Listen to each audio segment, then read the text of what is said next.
Efésios, capítulo 4, a partir do verso 1. Vamos ler até o verso 6.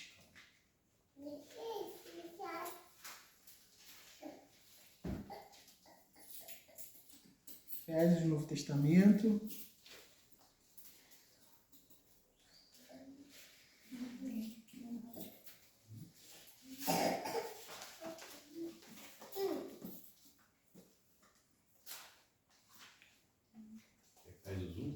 Efésios capítulo 4, a partir do verso 1.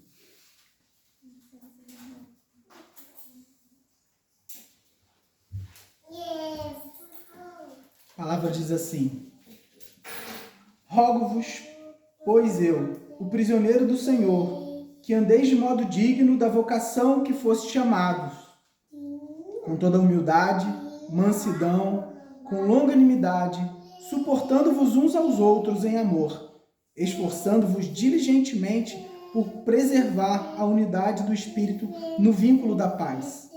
Há somente um corpo e um Espírito, como também foste chamado numa só esperança da vossa vocação. Há só um Senhor, uma só fé, um só batismo, um só Deus e Pai de todos, o qual é sobre todos, age por meio de todos e está em todos. Senhor, nós agradecemos pela Tua palavra, Senhor, trazida a nós, revelada, Senhor, por meio, ó Deus, daqueles santos que o Senhor separou, Pai, para que viesse ao Senhor a ser conhecido. Nós louvamos o Teu nome, Senhor, porque hoje podemos expor a Tua palavra, Pai. Nesse momento eu quero te pedir, Senhor, que o Senhor nos conduza na exposição dessa palavra, para que o Teu nome possa ser glorificado e para que possamos viver de acordo com a Tua vontade, para o caminho, ó Deus, da salvação. Nós te agradecemos por ela, Senhor, e por esse dia, em nome do Senhor Jesus Cristo. Amém.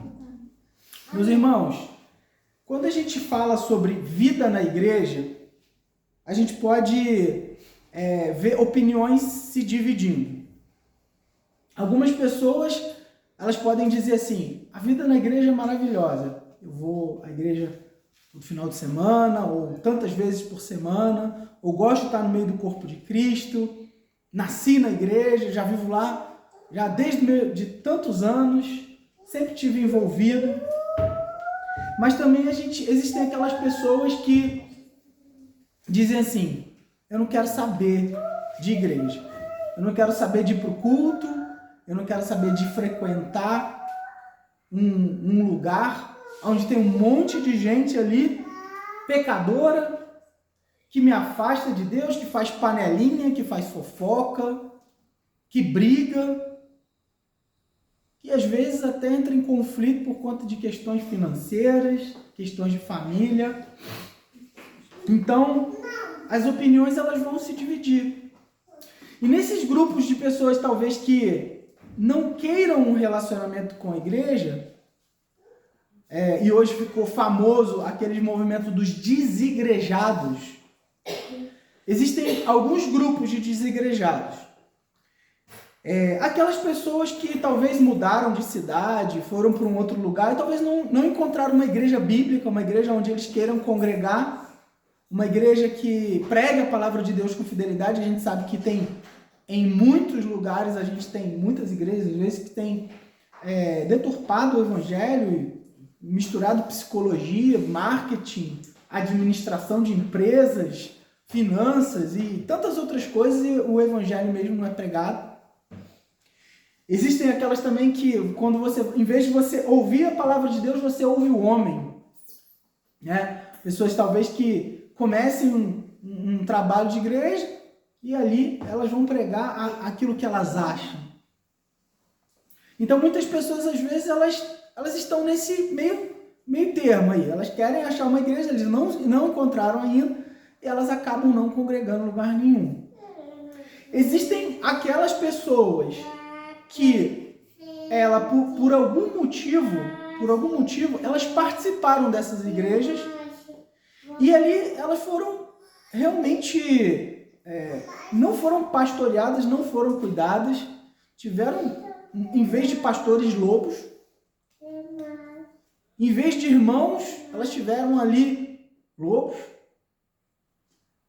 E talvez essa pessoa, ela tá tão decepcionada e amargurada, eu não estou justificando isso, em estar assim, mas sim em ficar longe da igreja, que elas acabam não querendo ir para outra igreja. Existe um motivo, mas existem igrejas que ela pode congregar e glorificar a Deus, mas essa pessoa opta em falar assim, não, eu quero ficar na minha casa, eu vou adorar a Deus na minha casa mesmo, sozinho, eu sou a igreja. E muitas pessoas não entendem que ser igreja não é uma pessoa isolada dizendo eu sou igreja. Porque a igreja do Senhor é o corpo de Cristo. A igreja do Senhor, ela é um evento, ela acontece quando os irmãos se reúnem. Precisa ter mais de 2 ou 3 pessoas ali. É o que Jesus fala. A igreja nunca é um indivíduo sozinho. Eu sou a igreja, eu fico aqui. Porque hoje também já virou um jargão. Eu sou a igreja. Eu não preciso de ir para me reunir num prédio, ou reunir num templo, ou numa denominação, ou num CNPJ. Agora, existem aquelas pessoas também que se dizem desigrejadas, mas na verdade elas são apóstatas. O que é um apóstata? Existe uma pessoa, aquele que se desviou do caminho, o sujeito se desviou do caminho. E em algum momento ele volta.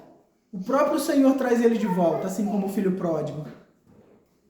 E existem aqueles que são os apóstolos, aqueles que nunca se converteram. Eles nunca se converteram. Eles ficaram ali, fizeram parte da igreja, mas nunca se converteram. O que os apóstolos, eles dizem, nunca foram dos nossos. Então, existem esses também. E esses são aqueles que falam mal da igreja, são aqueles que vão para a internet e falam assim, olha, a igreja não presta, ou você não deveria ir para a igreja. Eles se tornam apologetas, eles começam a defender que você não deve ir para a igreja.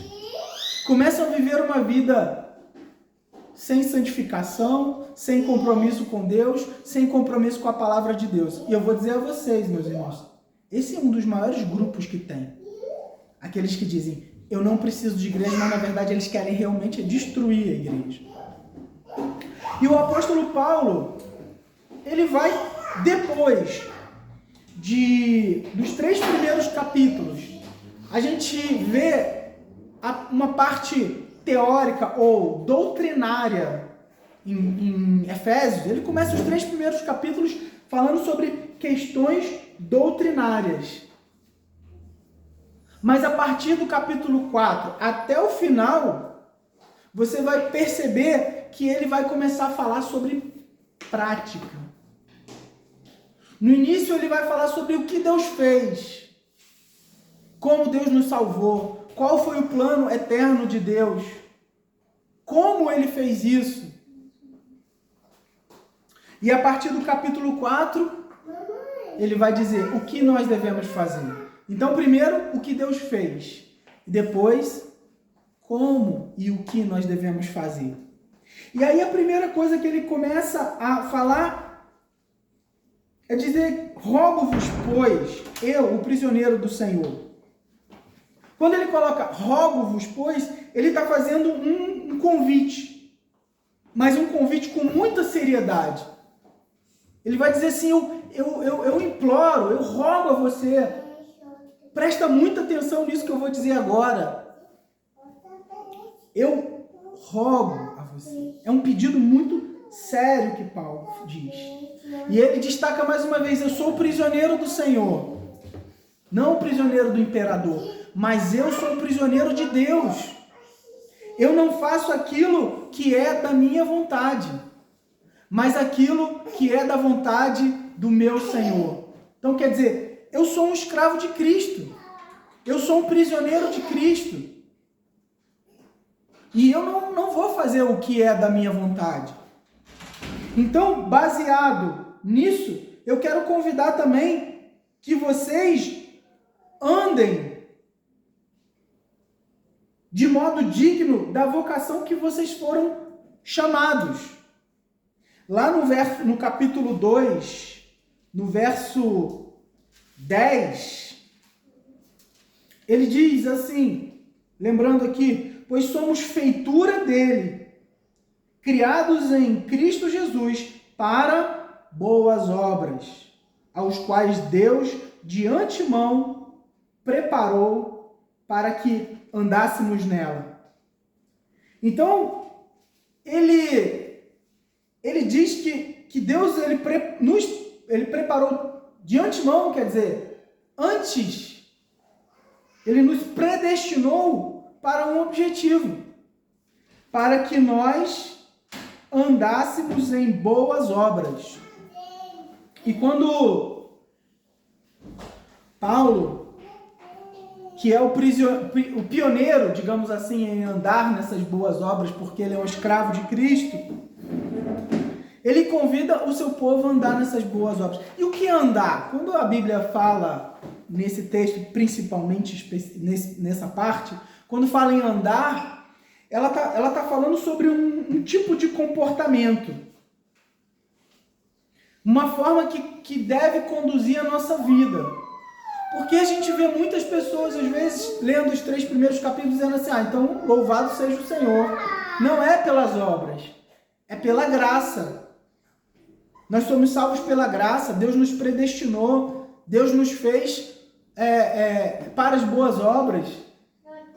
Então, tudo bem, eu posso viver do jeito que eu quiser, né? Porque já que Ele me salvou e foi tudo pela graça, não pelas obras, então eu posso andar de qualquer maneira, não há necessidade de manter minha vida íntegra, posso mentir, posso ser um estelionatário, posso ser um ladrão. É isso que a palavra ensina? Não. E é por isso que Paulo deixa claro, a partir do verso 4, de como a gente vai andar. Rogo-vos, pois, quer dizer, diante de tudo aquilo que Deus fez com você, como que você deve andar agora? Qual que é a sua resposta diante de todas essas bênçãos do Senhor? Como que a gente vai conduzir a nossa própria vida? Esse é o caminho que a gente deve andar. E aí, o verso 2, ele vai falar, com toda humildade, mansidão, com longanimidade, suportando-vos uns aos outros. E verso 3, esforçando diligentemente por preservar a unidade do Espírito no vínculo da paz. Tem algumas coisas aqui para a gente ver. Primeiro, ele fala que nós devemos andar em humildade. Não há possibilidade de aprender nada ou de viver de acordo com o que o Senhor nos instrui se a primeira virtude não é a humildade. Como que eu vou conseguir aprender alguma coisa na palavra se eu não olho para mim e me reconheço e me vejo como uma pessoa que necessita de aprender, que necessita de um Deus maior do que eu? E um dos significados dessa palavra humildade é um senso de profunda insignificância. Ah, mas eu tenho que olhar para mim e me sentir insignificante? Como que eu posso olhar para mim e me sentir insignificante? Se as igrejas modernas, os coaches modernos têm que falar para você, não, você tem que se sentir maravilhoso, você tem que ser demais. Você é maravilhoso. Pensa, você é uma estrela a brilhar. E isso tem trazido muita frustração para as pessoas, meus irmãos. Sabe por quê? Porque a Bíblia diz, aquele que se glorie, glorie-se no Senhor. Tem muita gente que acha assim, eu preciso levantar aquele homem que está deprimido, eu preciso levantar aquele que está com a autoestima baixa. Então eu preciso começar a fazer com que ele pense que ele tem que se amar, né? Como dizem, né? Você tem que se amar primeiro. Que a Bíblia fala, você tem que amar o próximo como você ama a si mesmo. Mas a Bíblia, ela já pressupõe, isso é um equívoco que se diz hoje, que a gente tem que se amar. Ela já pressupõe que a gente se ama demais. Que nós nos amamos tanto que às vezes nenhuma frustração, a gente consegue lidar com ela. Então você está dizendo que a gente não tem que ter autoestima? Sim. Nós não podemos ter autoestima, né? Uma confiança em nós mesmos. Porque nós somos falhos. E nossos caminhos e o nosso coração, ele é enganoso. Porque a palavra diz, nosso coração é enganoso. Então nós temos que ter uma estima em Deus. Aí a situação se resolve. Quando a nossa estima, a nossa confiança, ela está em Deus, na sua palavra, aí sim a gente consegue se levantar das lutas e dos desafios. Você pode dizer assim, mas aquele homem que tenta suicídio, que tenta se matar, ele não ama, ele deixou de amar tanto a sua própria vida, ele odeia tanto a sua vida que ele chegou um momento que ele falou, eu quero tirar minha própria vida. Eu desejo tirar minha própria vida. Mas não é isso. Não é isso. Aquele que deseja tirar a sua própria vida, ele não conseguiu lidar com as frustrações. E aí a gente precisa olhar para Cristo nesse momento, sabe por quê? Porque Cristo, quando morreu na cruz, nem reputação mais ele teve. E a gente se apoia tantas vezes, na minha família que devia ser desse jeito, no meu casamento que devia ser desse jeito, nos meus negócios que deviam ser desse jeito, na minha conta bancária que devia ser desse jeito, na minha formação acadêmica, nos meus diplomas que deviam ser desse jeito. E a gente vê Paulo e Jesus e outros discípulos morreram sem nada. E nos ensinando como que a gente deve viver alegre. Sabe o nome disso? Sabe qual é o nome disso? Contentamento. Isso não quer dizer que a gente não vai buscar felicidade, porque Deus se agrada quando a gente quer viver feliz, mas a nossa felicidade não deve estar apoiada nas coisas desse mundo, mas em Deus. A nossa alegria, ela não deve ser sustentada pelo sucesso desse mundo, porque o nosso corpo, como diz o apóstolo Pedro, é um tabernáculo de humilhação. A gente adoece, a gente entristece, a gente chora.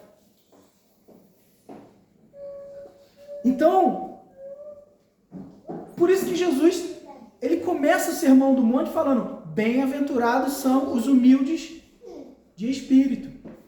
Ou lá em Lucas, que ele vai dizer, são os pobres de espírito. Por quê? Porque aquele que entende que não tem nada, ele vai buscar a riqueza de quem tem tudo, de quem é rico em glória, poder e graça, que é o próprio Deus. Mas enquanto a gente vai buscar em nós mesmos, buscar nas circunstâncias da nossa vida, é frustração atrás de frustração. Então esse senso de insignificância, de que realmente nós não somos nada, ele vai resolver nossos problemas existenciais. Porque se eu não crio expectativa nenhuma acerca de mim mesmo, mas pela graça do Senhor eu recebo, e a gente recebe, por isso que é graça, porque a palavra do Senhor diz, se temos aonde dormir, o que nos vestir e o que comer, estejamos satisfeitos. Quantos de nós temos muito mais do que isso? Então Deus abunda em sua graça em nossa vida. Se a causa de nós não sermos consumidos é a graça do Senhor, se nós levantamos e estamos respirando hoje, nós já deveríamos estar alegres e louvando a Deus por isso. E a gente fica esperando, muitos ficam esperando ver uma coisa fantástica, né? Um milagre. Eu me recordo que quando eu era jovem, na igreja, tinha muita gente que subia a montanha para ver o mato brilhar. Não sei se vocês já viram isso, né? Era um milagre assim que acontecia. Entre aspas, milagre, né? Que a ciência já explicou aquilo. Mas é o mato brilhar. Vamos lá, agora eu estou bem com Deus. Mas não é isso, meus irmãos. Os grandes milagres da nossa vida eles acontecem todos os dias. E às vezes a gente não se dá conta disso. De tanta coisa boa que tem acontecido na nossa vida, por meio da graça de Deus, e a gente não se dá conta. Tem coisas ruins que acontecem? Sim. Imagino que cada um de nós aqui, se a gente for colocar aquilo que nos trouxe fraqueza e tristeza, são muitas.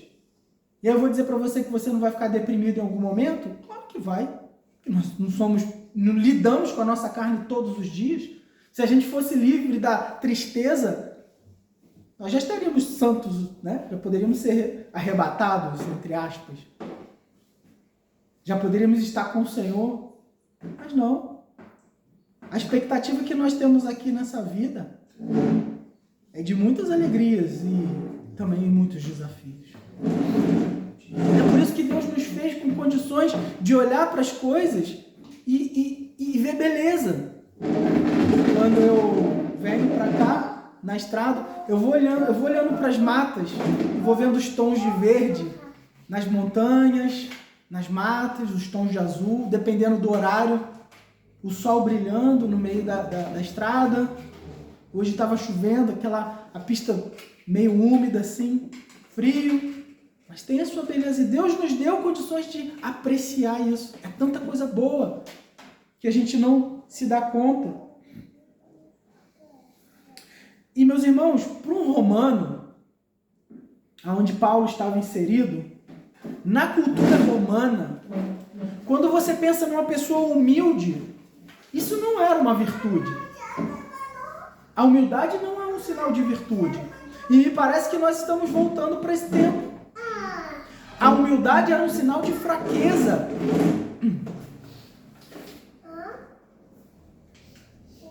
Se olhar para nós mesmos da forma que nós somos, era um sinal de fraqueza.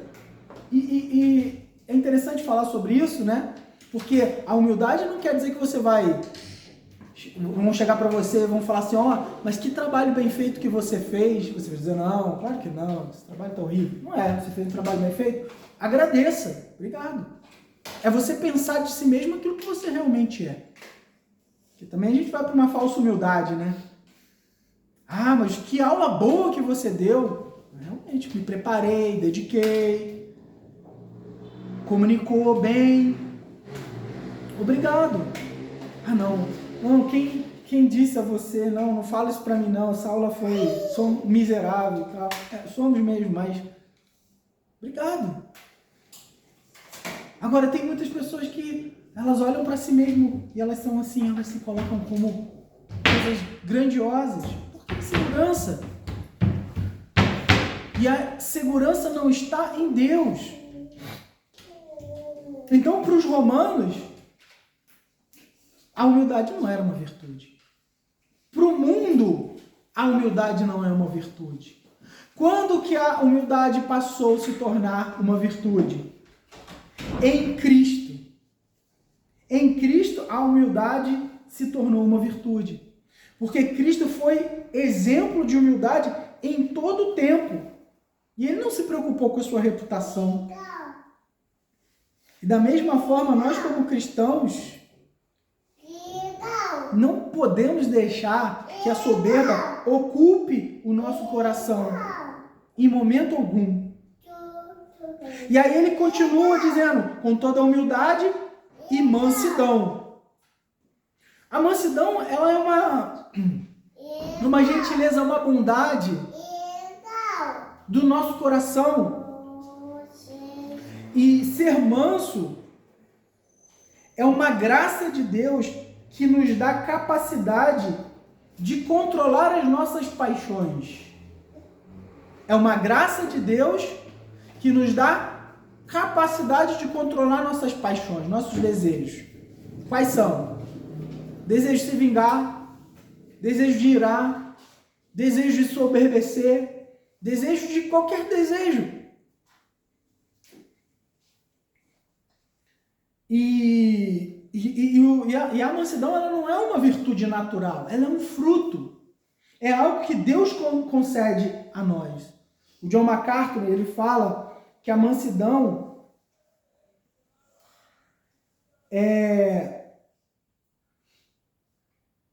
o domínio próprio, mas não a impotência. Nós podemos ser fortes, nós podemos ter condições de reagir. Imagina na escola um garoto alto e forte perto de um pequenininho que está provocando ele. Ele pode, num momento ali, revidar e dar um pau no menino, mas ele tem controle de si mesmo. Ele tem condição de fazer, mas ele tem controle de si mesmo. Eu sei que esse não é um dos melhores exemplos, mas o ser manso não é apenas um controle emocional ou um controle das emoções que é externo, mas é o nosso coração, ele está diante do controle de Deus, porque muitas pessoas, elas podem não falar mal das pessoas, mas elas podem desejar o mal das pessoas. Elas podem não fazer o mal para as pessoas, mas elas podem no seu coração matar aquelas pessoas. Então, a mansidão ela é uma submissão à vontade de Deus, um contentamento diante do Senhor. Então, é a nossa força ela estando sob controle daquele que é todo-poderoso. E nosso desejo, talvez às vezes de se vingar, ou às vezes de se colocar diante de uma situação, ela deve ser transformada em fé e confiança de que Deus é justo. E Ele é aquele que vai vingar. O manso, ele não está reivindicando coisas para si o tempo todo.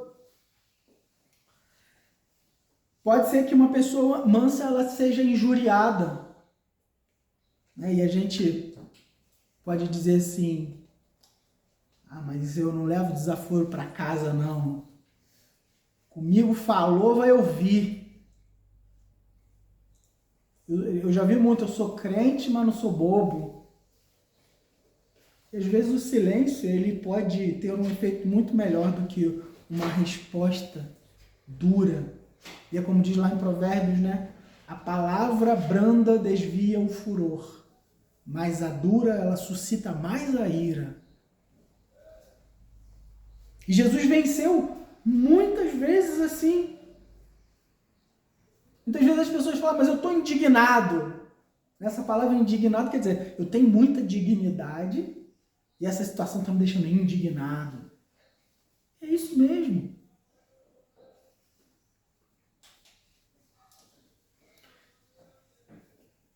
A palavra, lá no Sermão do Monte, ela vai dizer que os mansos herdarão a terra. Então, os mansos, que é aquele que tem essa bem-aventurança, ou esse fruto, ele não é aquele que vai herdar essa terra temporária. Porque muitos estão aí brigando. Muitos estão aí lutando com faca, com foice, invadindo a terra, ou outros dando golpe para poder ter a terra. Mas os mansos, eles herdarão uma terra muito melhor, que é um novo céu e nova terra. Então quer dizer que eu não vou mais me preocupar em juntar um dinheiro para comprar uma terra para mim? Pode comprar, não tem problema. Mas essa terra aqui é a nossa terra que nós estamos peregrinando. E os faraós antigos, eles morriam e colocavam dentro do seu túmulo suntuoso todas as suas riquezas. A gente vê esses filmes aí do Indiana Jones, a gente vê isso, né? Ninguém leva nada, meus irmãos. A gente não leva nada. A gente trabalha, vive. E, eu não vou deixar herança para os meus filhos. Pode deixar sim. Mas com a consciência de que nós estamos aqui de passagem. Eu estava falando com a minha esposa esse dia, a gente estava passando no shopping, e eu fiz aí 44 semana passada, E eu falei, eu vou viver mais, se eu viver mais o tanto que eu vivi agora, eu já vou estar com quase 90 anos. Eu não sei se eu vou chegar lá. Mas provavelmente toda essa geração que está aqui de jovens, ela vai experimentar um mundo totalmente diferente do que eu estou experimentando. Os nossos filhos vão ver coisas que a gente não vai ver. Hoje, pessoas que estão aí já com os seus 70 anos, há 20 anos atrás, elas tinham 50, estavam fortes. E o que é há 20 anos? E aí Paulo, ele vai dizer também, com mansidão, com longanimidade. O que é longanimidade? A longanimidade é uma lentidão em se irar. É uma lentidão, é uma paciência longa. Aquela que talvez passe muito tempo e a pessoa não se ira. Ela consegue se controlar. É o fruto do Espírito. Você vai pensar assim, mas como que eu estou aguentando isso tudo? Já passou isso na sua mente em algum momento? Como que eu aguentei isso tudo? E às vezes tem coisas que a gente não aguenta um segundo. Fila de banco. Mas tem coisas que a gente aguenta. Pô, mas você já passou 2 anos, já 3 anos. Eu tô aqui. Eu consegui. Mas foi na força de Deus. Eu recordo que uma vez eu passei um desafio, chegou uma pessoa para mim e falou assim, como é que você está de pé? Eu não tinha parado ainda para pensar naquilo. Porque é a graça do Senhor trabalhando nas nossas vidas. E ele vai dizer, suportando-vos uns aos outros em amor. Não dá para viver a igreja se a gente não suporta uns aos outros em amor. E quando a gente fala sobre suporte, a gente vai talvez pensar assim, eu não suporto aquele rapaz. Tá difícil de suportar aquele sujeito. Mas a ideia aqui é um pouco diferente. Talvez não seja suportar em todos os momentos aquele irmão difícil. Mas é dar suporte.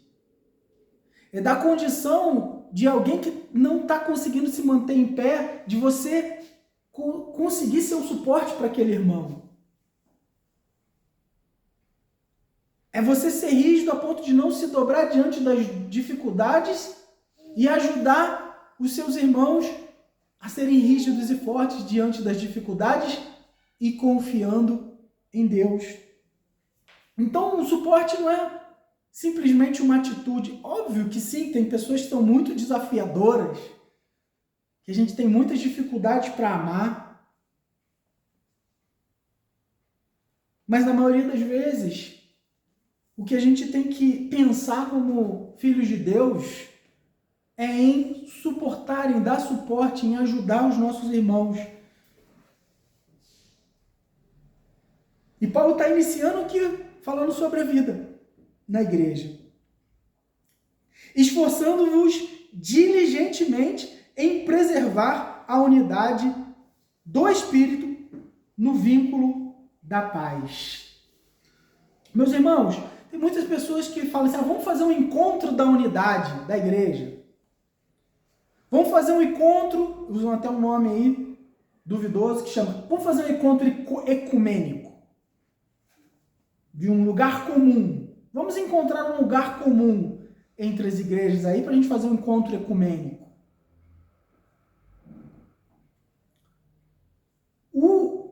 A unidade da igreja não é algo produzido pelo homem. Percebe que o que Paulo está dizendo aqui é que a unidade é do Espírito. A unidade é do Espírito. E o que a gente tem que fazer? A gente tem que preservar. E nós somos muito acusados, né, pelos católicos. A igreja evangélica é totalmente dividida. Tem um monte de denominação, tem milhares de denominações para lá e para cá espalhadas. Mas se a gente pensar naqueles que creem em Deus Pai Todo-Poderoso, no seu Filho Jesus Cristo, no Espírito Santo, na morte de Cristo pelos nossos pecados, na sua ressurreição, que ele vai voltar, na palavra do Senhor, inerrante, infalível. Talvez a gente tenha aí uma igreja unida, porque a unidade não está em uma denominação, ou num CNPJ, ou em algum movimento, né? Porque existem uns que são de Paulo, outros são de Apolo, estão ainda os que são de Cristo. Eles dizem, nós somos a igreja do Senhor, porque nós não temos denominação nenhuma, nós não temos uma placa, mas já virou uma denominação.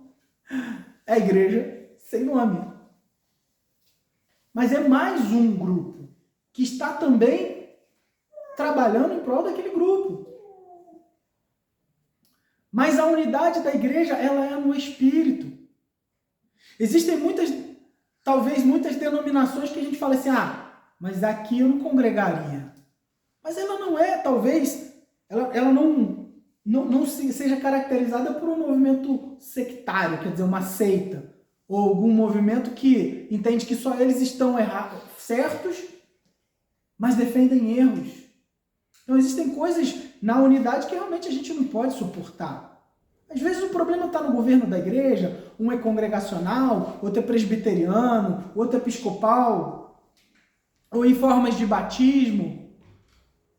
Mas quando a gente pensa em heresias, esse é o limite. A gente precisa ter um limite na nossa unidade. Heresias. Eu não posso, por exemplo, entender que um testemunho de Jeová, ou um adventista, ou um mórmon, eles têm a mesma fé que eu. Um católico romano, a não ser que em algum momento eles se deixem aquele movimento e vão procurar uma igreja bíblica. Então a gente não tem que aceitar a heresia. A unidade é na verdade e no Espírito. Então o nosso vínculo, e qual que é esse vínculo? É o vínculo da paz. Eu tenho certeza, meus irmãos, pode ser que a gente viva durante muitos anos na igreja. Nós não vamos concordar 100% com todos os irmãos o tempo todo, todo tempo. Fui redundante aqui, mas a gente vai precisar aprender a suportar os irmãos e no vínculo da paz. Quem está juntando isso é a paz. Então, igreja não é fácil. Eu não gostei hoje do piano, porque o piano, o sujeito desafinou ali na hora de tocar, tocou uma nota errada, tocou uma música que eu não gostei. Normalmente acontece muito isso, meus irmãos. Eu vou sair da igreja. Eu não aguento aquele irmão. Não aguento mais. Sinceramente, ele pensa muito diferente de mim. O que ele pensa diferente de você? A sua igreja defende isso? O que ele pensa? Ele acha que a gente que o pastor não pode usar o terno, tem que ser uma coisa mais formal, mais informal. Que pessoas se dividindo a igreja? Aí o sujeito vai lá e cria a igreja, a nossa igreja é do amor, porque a outra não era. Aí ele fala assim, a minha igreja é a igreja da Santa Rosa no Amor. Aí outra, a minha igreja é Santa Rosa no Amor, aí só que eles percebem lá na Santa Rosa que eles não cantam animadinho na hora do culto. Aí eles dizem, agora a minha igreja vai ser Santa Rosa no Amor do Fogo. Aí outra fala assim, mas a minha não é a igreja de Santa Rosa no Amor no Fogo. Aí tem um grupo lá que fala assim, não, mas essa daqui, ela não batiza do jeito direito. Vai ser a igreja Santa Rosa no Amor do Fogo Batista. E aí vai se criando várias denominações em cima de coisas bobas. Mas a igreja do Senhor, o corpo de Cristo, ela vai ser preservada. Há somente um corpo e um espírito. Ele deixa claro aqui, há somente um corpo e um espírito.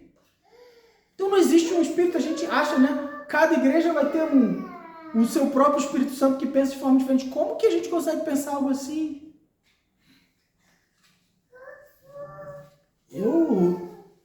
Eu creio sinceramente que a minha igreja está num caminho muito mais bíblico do que a maioria.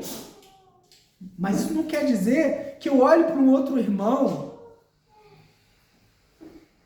de uma outra denominação que tem ali suas falhas talvez eclesiológicas, que não são essenciais, por exemplo, como essa questão do credo que eu citei, eu vou andar com ele, suportá-lo em amor, sim. Talvez não vou frequentar, não vou estar lá, mas posso estar ali, considerá-lo como meu irmão, como orar com ele. Também como fosse chamados numa só esperança da vossa vocação. Qual é a esperança? A nossa esperança é que um dia estaremos com o Senhor. A nossa esperança é que um dia Cristo vai voltar. Há um só Senhor, aquele que reina sobre a sua igreja. Uma só fé. Um só batismo. E aqui a gente não está discutindo formas de batismo, sabe? Um batiza com muita água, o outro batiza com pouca água, o outro batiza jogando um pinguinho assim. A gente fala de batismo, a gente sabe, entende que existe a forma correta do batismo, mas aqui esse batismo é imersão, quer dizer, é aquele que entrou na fé pelo Espírito de Deus. Um só Deus. Já parou para pensar que pode ser que a gente já tenha imaginado que existe um Deus para cada igreja? Gente, aquele fulano de tal ali, o Deus daquela igreja ali é diferente do meu. Mas eles estão adorando o mesmo Deus, um único Senhor. E Deus olha e fala assim, isso aqui está muito certo não, aquilo ali também não está não. E eu entendo até que Deus rejeita algumas coisas, inclusive em culto.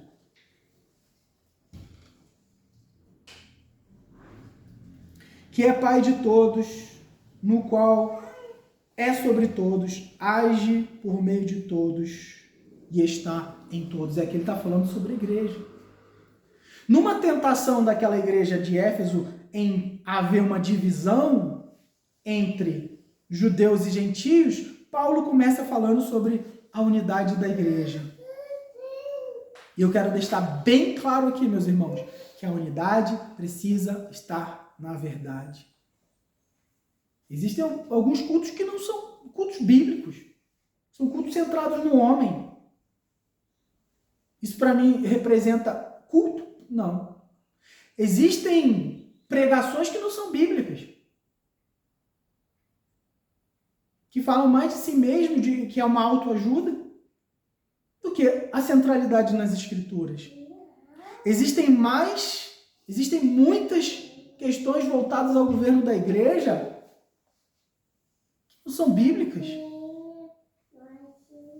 Hoje em dia, então, essa questão de gênero, né? Ligado à linguagem, mas que está bagunçando muito, igrejas que são governadas por pessoas que estão em pecado ligado a essa questão de gênero. Eu não considero eles como uma igreja verdadeira, não dá. Ou pessoas que são liberais, que não acreditam que a Bíblia é a palavra de Deus, não acreditam que Jesus ressuscitou, não acreditam na palavra de Deus como única regra de fé e prática, inerrante e infalível, que acredita que há profetas novos hoje que podem pegar a Bíblia e falar uma coisa que não tem nada a ver e fica trazendo profecias às vezes que confundem as pessoas. Como a gente já falou aqui, você vai casar com aquele, você vai casar com aquele, você vai viver ali, e pessoas estão guiando suas vidas baseado não na palavra de Deus, mas na palavra de profetas modernos. E a profecia é a palavra de Deus que conduz a nossa vida. Então há só um Deus. Então a gente precisa tomar muito cuidado, primeiro, em não viver em unidade com a igreja do Senhor, em considerar aqueles que pensam de acordo com a palavra, e unidade que eu digo aqui, não é todo mundo vai pensar exatamente igual, mas no essencial sim precisamos pensar igual.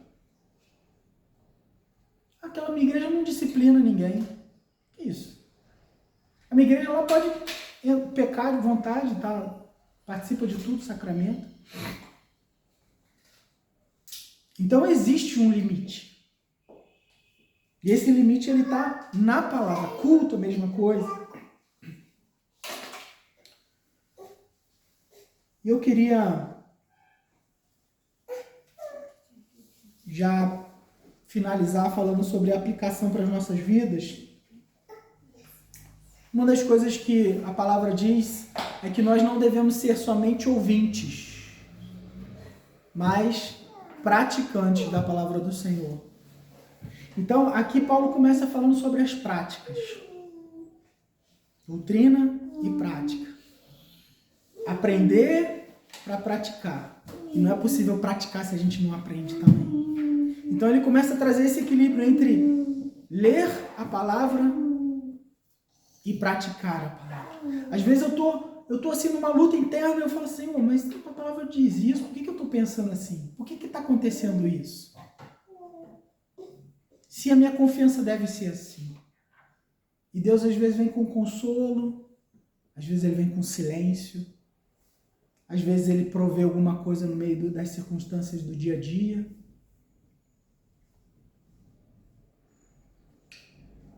Aqueles que andam na palavra de Deus, eles têm uma característica, eles devem ter uma característica de maior humildade. A humildade não é algo que deve ser, a gente não deve abrir mão da humildade.